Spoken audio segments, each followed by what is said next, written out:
couple topics we gotta float through today. We gotta first talk about, do you think we should write our own obituaries and wills in school? Or where else should we learn to write those? We're gonna talk about that. Also, what should be done if a student is playing on their phone in class? Should a teacher have the right to take a student's phone? Especially with all the mass shootings. We're going to talk about all that. And I got to ask, the military wants to get involved in video games. Are you okay with your tax dollars going towards that? Oh, we got a whole bunch to talk about. We're going to talk about that and a whole bunch more that's coming up. You kicking it with KC.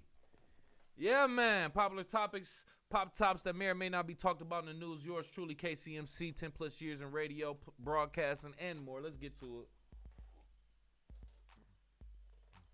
Sipping my drink first to start it off. We talking about somebody in Florida. The story coming from the shaderoom.com. A Florida teacher was fired hours after he reported asking students to write down their own obituaries. This is according to NBCnews.com. Also, the assignment was given ahead of an active shooter drill, which was happening that same day. Now, he did get the notice in advance. This is the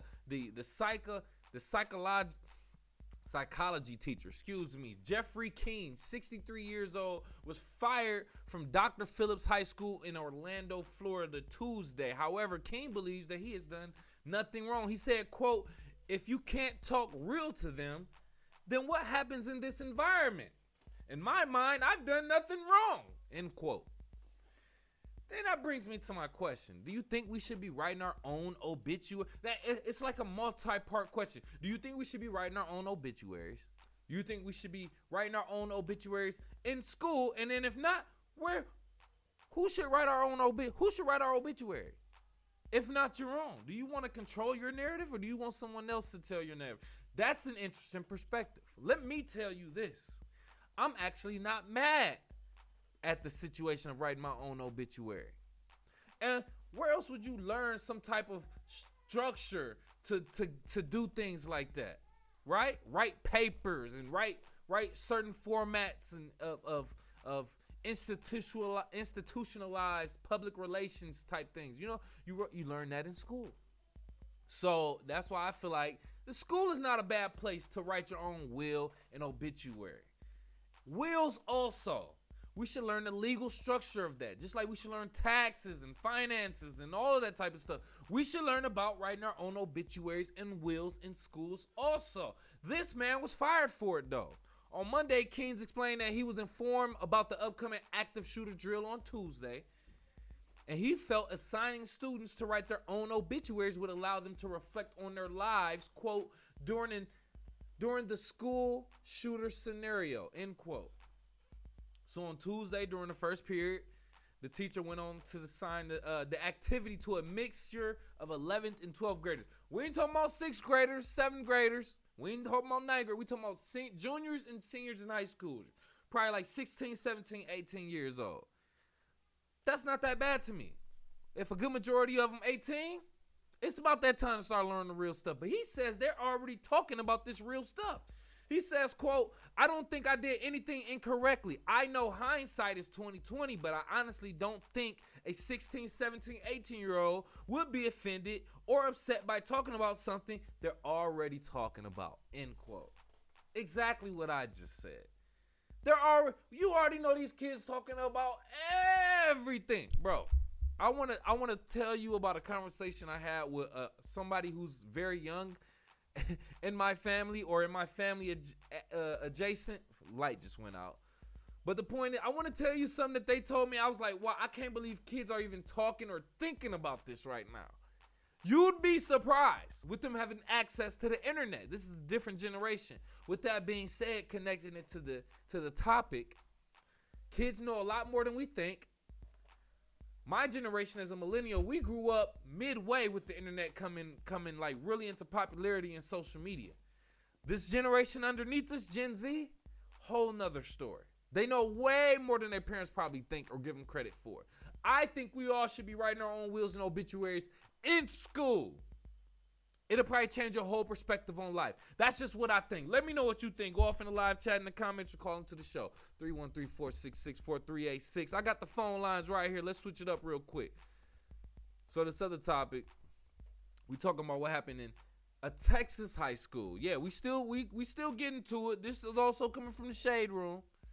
A Houston high school has been left in shock after a video surfaced online about a student assaulting a teacher. According to Daily Mail, the footage recently appeared on Twitter, but in the video surface, a student can be seen in a heated confrontation with the man. Basically, the student was messing around with his phone, and the teacher felt the need to take his phone. So the student was all up in his face saying, "Give me my effing phone, N-word." Literally all up in the man's face saying stuff. The man remains calm as a teacher. So then the student kind of stepped back and he said, "Bow, bow, bow, bow. Knock my man's up." So, he punched him multiple times in the face, unfortunately. This occurred at Lamar High School in Houston, Texas. Now, the school did send out letters to the parents of the students, especially since that video went viral. Just saying we don't condone violence, we're investigating, blah, blah, blah. All the basic stuff that you would expect to hear, right? But overall, it's not against the school district's policy for a teacher to take a student's phone. Now, initially, this is what I'm saying. Coming up as a millennial where we had phones and cell phones were literally just becoming popular amongst the general population, especially in schools and everything. We had the Nextel chirps and everything. And it started to get out of hand. We was hearing the chirp every now and then. People was trying to show them off, show off the little snake, and call people and do all types of stuff. We had the phone clips. So the teachers at a certain point did have to feel like they had to take phones because we was doing too much. Coming up in an all-black high school in the inner city of Detroit, we didn't have to deal, especially in 2007, 6, 5, 4, we didn't have to deal with no active shooter drills. Things were different. Nowadays, you have to worry about that. So I can understand as a parent, you want to have access to your child. In the case of something like that happening, i.e., you want to be able to call or text them. So a teacher taking your student, your kid's phone could be completely out of line. That's how some parents could feel. But on the other hand, like I said, it gets out of hand when kids nowadays have phones that show videos and do all types of stuff. So with that being said, they feel more attached to their phone. This teen felt the need to punch the teacher in the face multiple times. I feel like the teacher did everything in their power to remain calm, even though they're in the age where students are in their face recording, also as this altercation is happening. So now you got to face not only the actual situation, but how you're going to look on camera. You see what I mean? So he remained calm. Now he gets beat up on camera by a student trying to remain professional to keep his job, and the student just wants his phone back. Now, how does the parent feel about this? Should the parent be responsible? I feel like the parent should be responsible. Why is your kid this attached to this phone? What are you doing as a parent to discipline your child as a result of this? Would this teacher be wrong if they file a lawsuit against this child or press charges against this child and or the parents?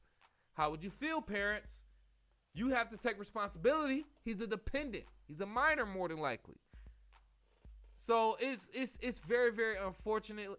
But they're saying, according to the outlet, 520 incidents of violence against school employees were recorded between 2021 and 2022.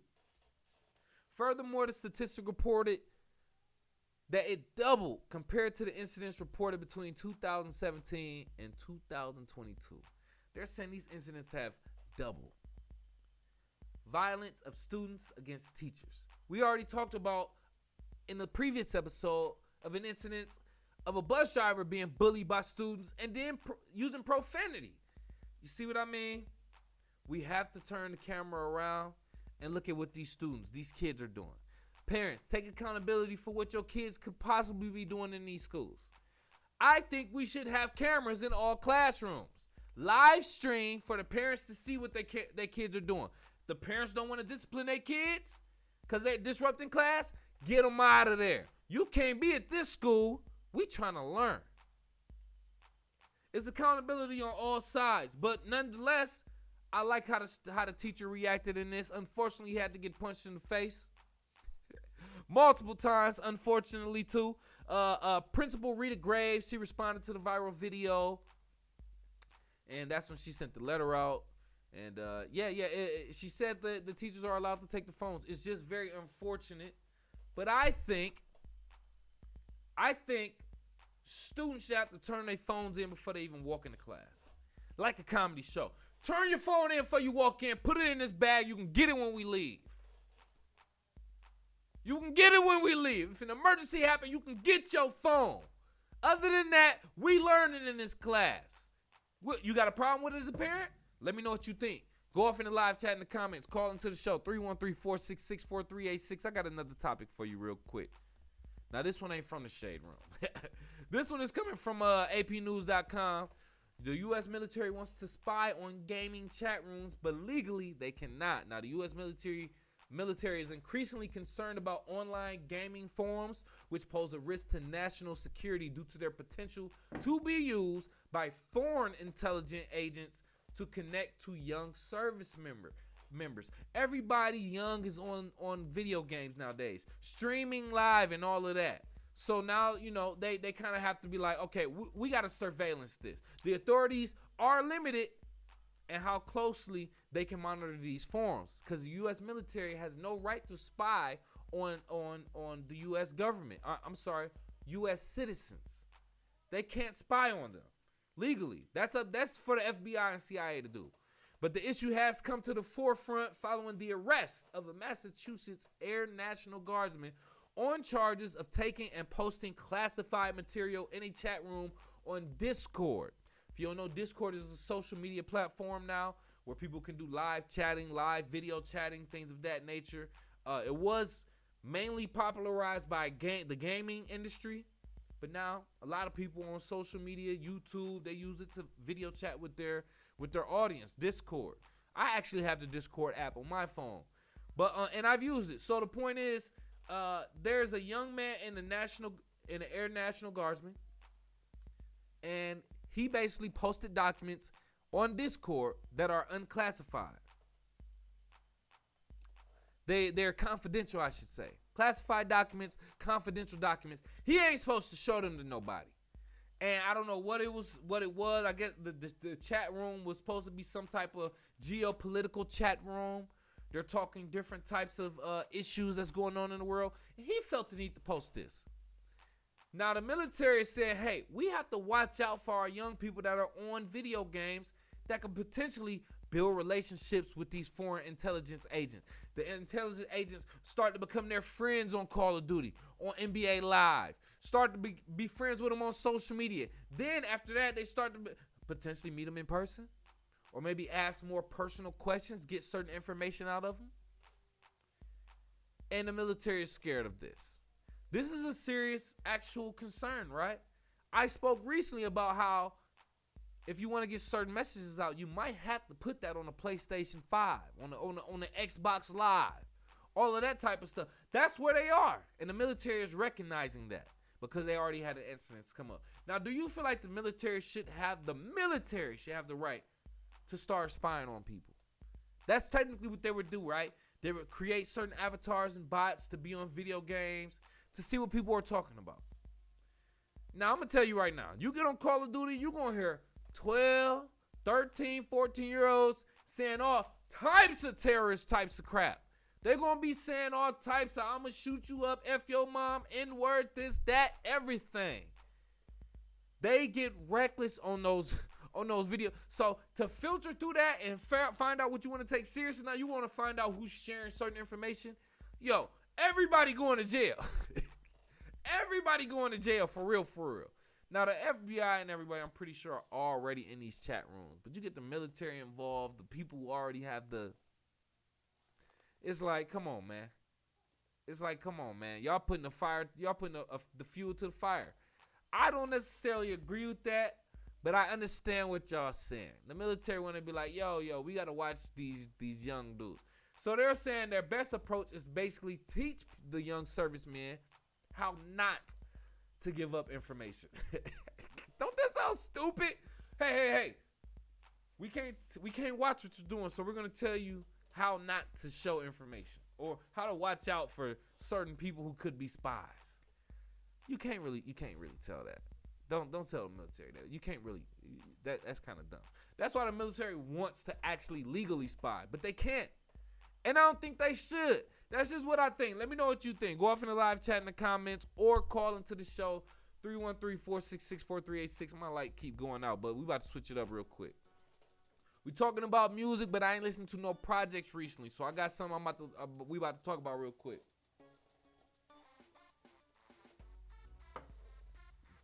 Cheers. All right, so Drake says this AI generated cover of him rapping over Ice Spice's new song, Munch, or one of her songs, Munch. He said that's the last straw. This coming from Insider.com. Drake spoke out after AI generated cover song featured his voice rapping over Ice Spice Munch. He put on Instagram, he said this is the final straw, AI. It's not the first time Drake's voice has been used, right? It's been featured on a bunch of different songs. This has become widely popular. Jay-Z verses coming up out of nowhere on certain songs that he didn't actually record. AI generated. They had a Drake verse to WAP, a Drake verse to Bryson Tiller Don't, a Drake verse to this K-pop group, New Jeans. They had a song called OMG. Had him rapping over all that. I even heard one with Rihanna singing Beyonce's Cuff It. Sounds like her.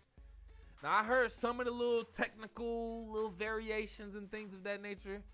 Other than that sounded like Rihanna. It sounded like Rihanna. I'm not gonna lie, it's getting crazy. We spoke about this previously before. I'm pretty sure we're gonna speak on this some more. But the point is, a lot of creators, I've seen multiple different podcast platforms speak on this. A lot of creators are feeling like this is a dangerous situation, including myself. You only need, from what I've read, 3 seconds of someone's voice to record, to capture their audio, their vocal inflections, their tone, and things of that nature, maybe even their mindset. And then you can get their voice to speak and say any and everything that you type out, which is very, very scary.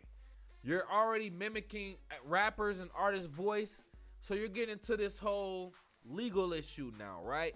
So now Universal Music Group, UMG, took a stance Thursday by asking streaming sites like Spotify and Apple Music to block these AI companies, AI being artificial intelligence, just in case you didn't know that, from using its music with the technology. They're trying to say, hey, can you stop AI companies or people using AI technology from uploading their music to Spotify and Apple Music? I don't know how y'all are going to do that necessarily. Now, yeah, unless okay, I get it. If a song that's supposed to be featuring Jay-Z or has a Jay-Z voice gets uploaded to Spotify or Apple, then you might have to flag it and see if it's coming from a authorized site. But then here's the muddy water. What if a person naturally sounds like Jay-Z? What if a singer naturally sounds like Rihanna? We've heard this instance before. People sounding like Future. People sounding like it was a singer that somebody sounding like Shine, somebody sounding like these other singers. Yo, naturally it happens. It happens. So how are you gonna stop that? Are you gonna stop somebody with a natural voice who sounds like a Jay-Z, a Beyonce, a Rihanna, a Drake? You're gonna make them not be able to upload music? This is where it gets tricky. So yeah, we're at one of those modes in life, which I'm proud to actually see in my lifetime. The streaming service deal with an issue. At first, it was streaming coming into play, internet play, that was stopping everybody from buying CDs and making that traditional money. Now they've made a way around it. So now you got AI-generated voices copying real voices. So now we're going to a whole nother level of licensing, distributing, contracts, everything. I'm not mad. I actually like some of these verses that's coming out. The Drake verses, the Jay-Z verses, they sound just like these artists, bro. They really doing some pretty deep. I don't even know where this artificial intelligence software is accessed yet. I'm looking for it, trust me. I'm paying attention. I'm going to be playing with it. Pause. But the point is, are you mad if an artist uses AI generated voice AI to make a whole record because they don't really want to get in the studio? They're just typing it, or they have the songwriters type it and give them their consent to use their voice. Artists could use it too when they want to put out a bunch of albums. You as an independent artist could use it as a feature to get a Jay-Z feature. You see what I'm saying? Or it could be a lot of people just putting out verses from artists who they really want to hear together. Oh, I wanted to hear a Chance the Rapper in a Vince Mensa album together. I want to hear a Future in a SZA album together. I want to hear that, so they create that. Is that bad? That's still art. That's still art. You had a couple songs, that Drake OMG song with New Jeans, that K-pop group, about 500,000 likes, 500,000 likes, 2.4 million views. It's getting that money. The creator, somebody is getting this. You see what I'm saying? But do you like it? Is it legit? You as a fan, as a listener, as a consumer, do you mind if a real artist is actually putting out the music or if it's AI? We already said we don't care if it's the real artist writing the song. Do you care if it's them recording the song? I'm going to say I don't. I'm just here to have fun. Whatever sounds good to the ear. I think this makes popular artists more saturated. And I'm here for that. Level the playing field. So then we can really see who stands out. That's just what I think. Let me know what you think. Go off in this live chat in the comments or call into the show. 313-466-4386. Let's switch, baby. I'm going to take a sip while we go into Corn Stream, talking about TV shows and movies we seen.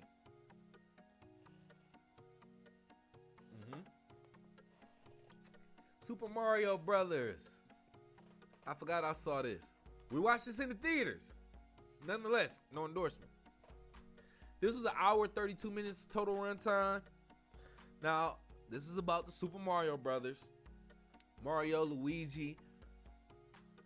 This is what I don't know how I should break this down, but you know, overall, it's a story of the Mario Brothers who are plumbers. They end up getting sucked into this video game life, or this other virtual reality universe, where the princess lives with a bunch of the toads, aka the mushroom people, and they live in one of the few universes, and they get sucked in there. Well, Mario gets sucked in there. Luigi gets sucked into the Bowser universe with all the fire and lava. He gets captured. So the Bowser universe is starting to capture all the other universe or take over, and then Mario becomes obviously Super Mario. He acquires some of the different super things that we all played him with, the Fire Chef Super Mario, the Raccoon Super Mario, a cat Super Mario, which I don't remember. He fights Donkey Kong, then Donkey Kong becomes part of his team. He fights with Peach. He has to get training. Okay, cool. Now, as someone who grew up loving Mario, loving Sonic, loving all these characters, I'll say the kid in me loved this film. The kid in me loved this film. I will say as an adult and as someone who critiques this film, this is what I have to say about it. First of all, why are Mario and Luigi why are they real people? Mario and Luigi are superheroes. They got them as, like, I guess teenagers or adults staying with their parents. They live with their parents, I think. They all eat dinner together with the cousins and the aunties and the grandma and the parents. I'm like, are y'all grown or not? They got big mustaches like Steve Harvey. Are y'all grown or not, bro? So they got their own plumbing company also. You got your own plumbing company, but you stay with your parents? Your parents, people judging you? Anyway, so then, like I said, they get sucked into this universe. I didn't like that they were real people. They got sucked into a video game universe. That was weird to me. I wasn't expecting that. All right, so they want to create an origin story with the Super Mario Brothers now. All right, so y'all just walk around with these overalls and these hats that say a letter with. All right. So anyway. So then, the other thing I didn't like, they rushed a lot of it. They rushed a lot of the features. They rushed them meeting a lot of people. They rushed They rushed in Mario Kart. It was only an hour, 30 minutes overall. This is probably including the opening scenes and the credits. They rushed a lot in like an hour, 15, 20 minutes. I get it. But for the true fans, slow it down. And you can have a Super Mario Brothers 1, 2, 3, 4. You feel me? Don't do past 4 or 3. That's like with Sonic. Stretch it out. Y'all shouldn't have rushed Super Sonic. Stretch it out. And then you can have a Sonic 1, 2, 3, 4. You see what I'm saying? I'm a true fan. I grew up with this, man. I loved it. Don't get me wrong. The kid in me is very excited. But I got to critique it and be like, yo, y'all could have slowed some of this down. Maybe he get the fire in Mario 2. Maybe he, I don't know, meets Wario. And they didn't meet Wario, but maybe they get on to that later. They didn't even see Yoshi yet. They saw Yoshi, but they didn't use Yoshi. I appreciated that. I'm like, okay, so y'all got more to unveil in the possible Super Mario Brothers 2. I appreciate that. They slowed it down there. They could have slowed it down a lot more. Maybe did the Mario Kart in Super Mario Brothers 3. You see what I'm saying? So I liked it. I didn't love it. I liked it. I didn't love it. All right, that's what I feel. That's what I think. Let me know what you think. Go off in the live chat, in the comments, or call into the show. 313-466-4386. Let's switch it up, baby. Let's talk about sports, baby. From the stands of a sports fan, my man's Pots and Pans. Let me take a sip.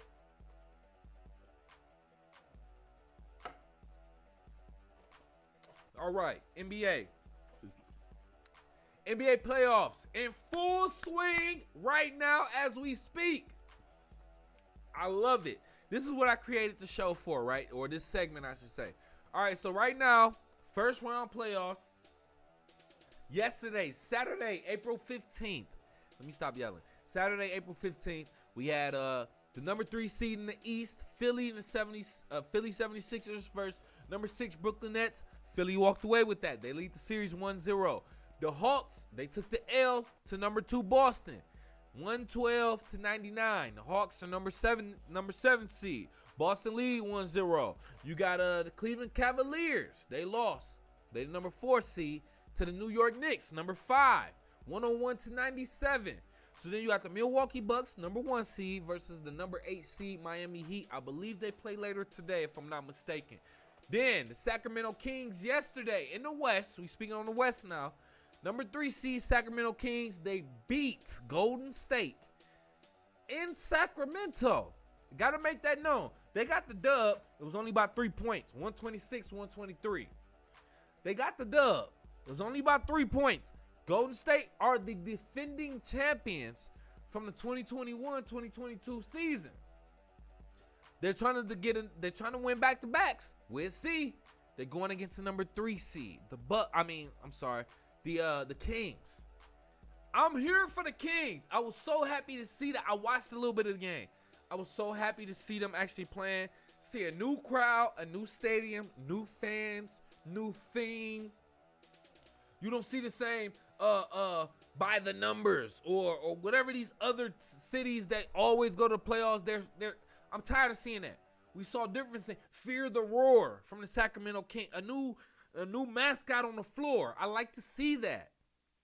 So they had a different De'Aaron Fox going off. His first playoff game ever. He earned that. He been playing. Listen, man. Cut the hair off and everything. I didn't even know it was De'Aaron Fox.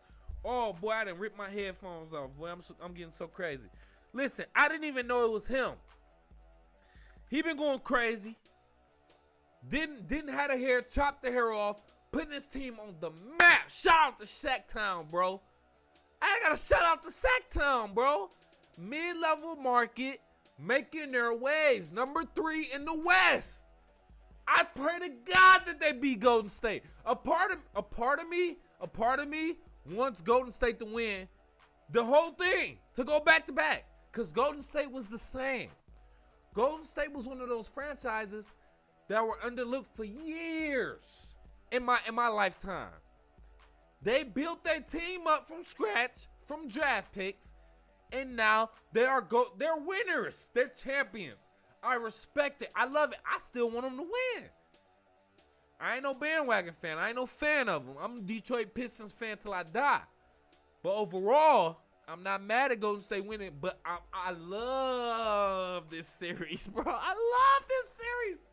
I love playoff basketball, bro. So Sacramento Kings got that first win at the crib like they supposed to. Sabonis, big-ass white boy for Sacramento Kings, or European dude, soft as hell.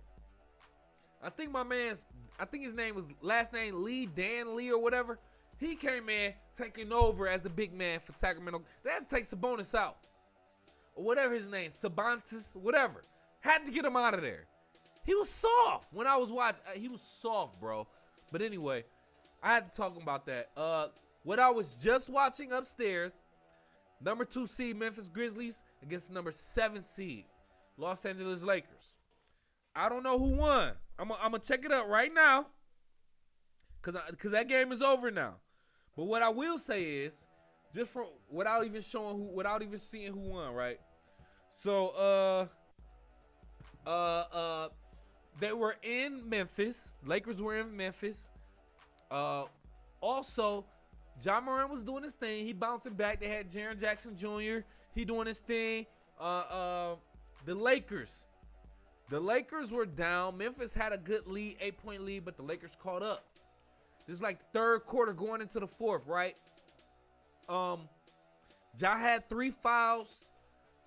It was Anthony Davis going off. 5 rebounds. This third quarter. 5 rebounds.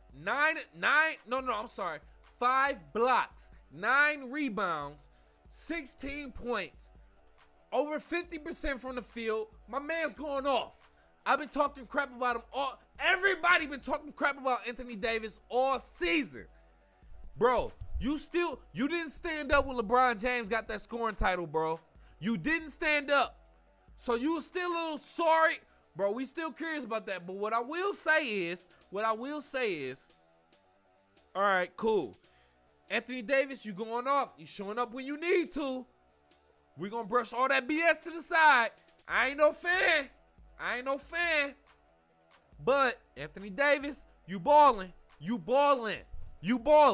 I gotta respect it.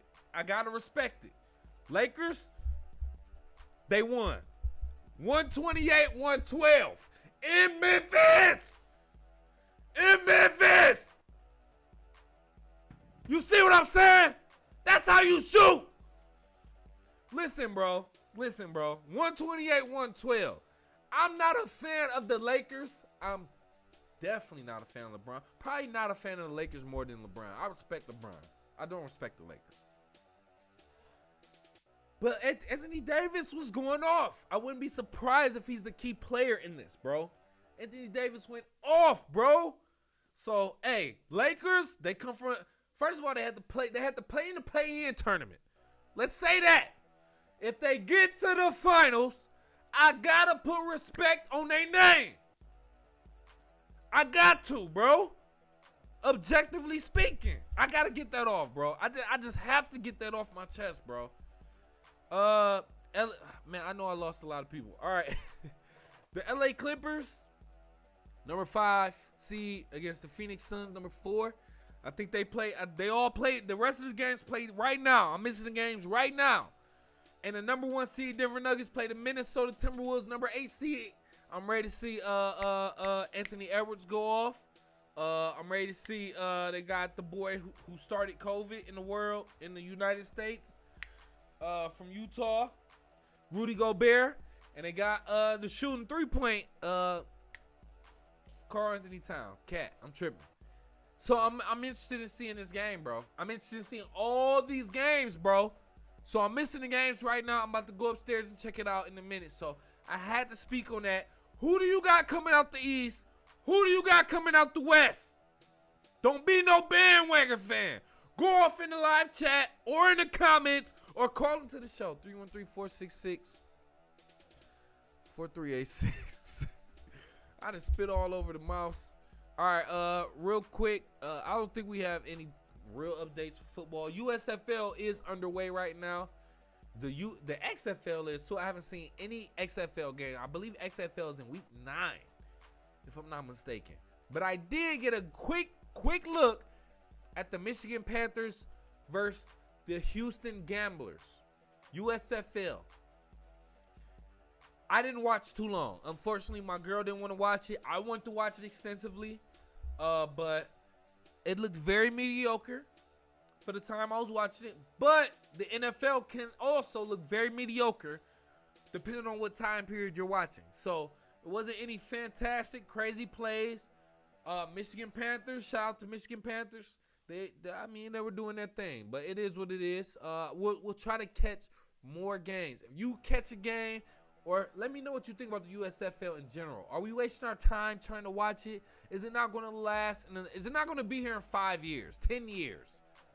Let me know what you think about the USFL. Go off in the live chat in the comments or call into the show, 313-466-4386. I think the last thing we got to talk about is boxing. We finally got the Gervonta Tank Davis versus King Ryan Garcia fight Saturday, April 22nd. We're 6 days away, less than a week away. I'm pumped. I'm ready. We're ready. Everybody's ready. As of right now, we got I watch interviews from both. I watched Gervonta Davis, aka Tank, on All the Smoke, and then I watched King, aka Ryan Garcia, on Hot Boxing with Mike Tyson. Now, this is what I will say just from those interviews, right?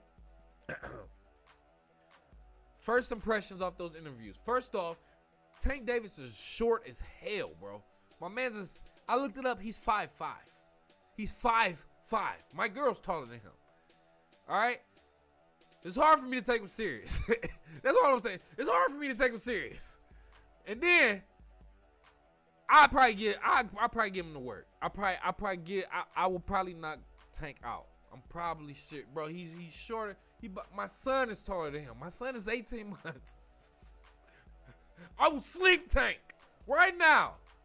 Then you got Ryan Garcia. I didn't look how tall he is, but you can't be no taller than him, bro. But watching his interview on Hot Boxing with Mike Tyson, I'm like, bro, he looks very timid. He looks very unsure. He looks very scrawny. He looks like a child. I'd sweep this dude too, bro. I would sweep both of these little. But they boxing champions, so give it to them. They both undefeated. We looking forward to this fight. I'd knock out whoever win this fight. Y'all, get your goofy ass out of here, bro. But, hey, listen, everybody looking forward to the fight. I'm going to pay for the fight, unfortunately. I'm going to go somewhere and watch the fight. I'm paying for this. I haven't paid for a Floyd fight, or I haven't even wanted to watch a Floyd fight in years. This is the biggest fight since Floyd, and I'm looking forward to it. Let me know what you think. Go off in the live chat in the comments. Call into the show. Let me know. Let me see who I got winning. I'll probably say. I just want to see a knockout, bro. I just want to see a knockout, honestly. But I'll probably say Tank. Tank looks the most confident and most sure in the interviews. He looks the most confident. If I'm going off of that. Other than that, like, Ryan didn't look real sure. He looked like he was taking the bag for this fight and was like, the promoter was like, hey, man, it's worth it. You'll get this money. You can take care of your family. He's like, all right. That is what I think. Let me know what you think. Go off in the live chat in the comments or call into the show. 313-466-4386. But don't call because I'm about to wrap it up. Check this out. Just me thinking out loud, right?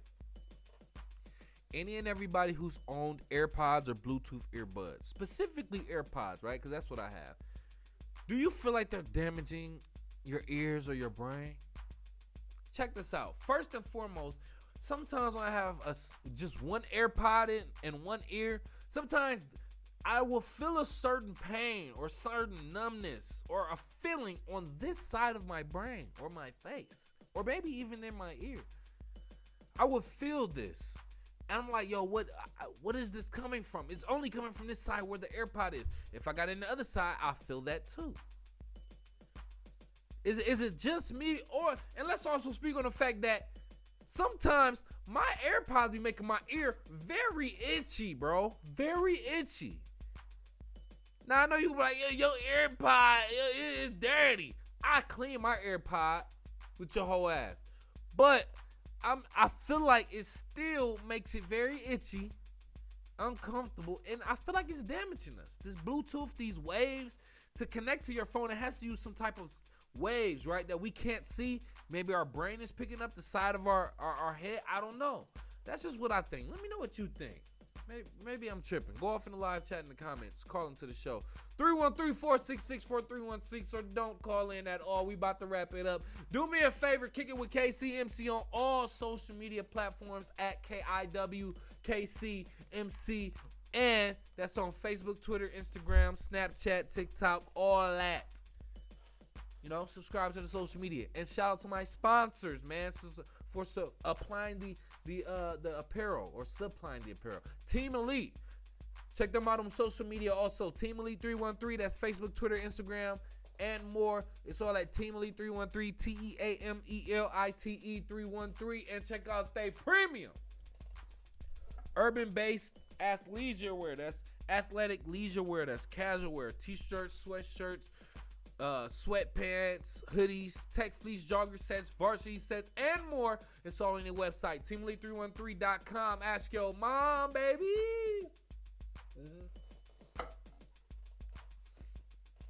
Appreciate you for kicking with KCMC, man. If you got this far in the video, I need you to do me a favor and hit that like button for me, please, and thank you. Also, subscribe, hit that alert button, and if you got a couple dollars, donate to the show so we can grow, but I ain't begging, though. Check this out. Tell a friend to tell a friend.